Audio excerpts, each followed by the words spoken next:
আমরা তো সবাই জানি গাছের জন্য পানির প্রয়োজনীয়তা অনেক, কিন্তু গাছ পানি কি কি কাজে ব্যবহার করে তা কি আমরা জানি?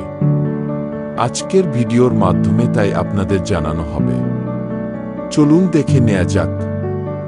গাছের পানির প্রয়োজন মূলত তাদের জীবনচক্রের বিভিন্ন কার্যক্রম সঠিকভাবে সম্পাদন করার জন্য। পানির প্রধান ভূমিকা হল ১. Photosynthesis photosynthesis. গাছ সূর্যালোকের সাহায্যে কার্বন ডাই অক্সাইড ও পানি ব্যবহার করে খাবার তৈরি করে। এই প্রক্রিয়ায় পানি খুবই গুরুত্বপূর্ণ একটি উপাদান। ২. পুষ্টি সরবরাহ।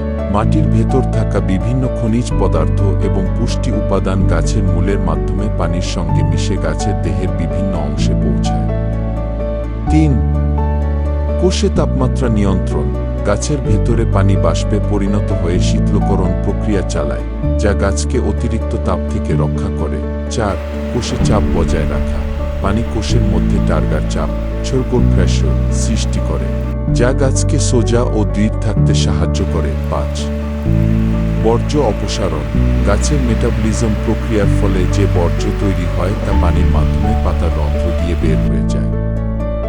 এই কারণগুলো একত্রে গাছের স্বাভাবিক বৃদ্ধি, পুষ্টি শোষণ ও পরিবহন প্রক্রিয়ায় পানির গুরুত্বপূর্ণ ভূমিকা রয়েছে।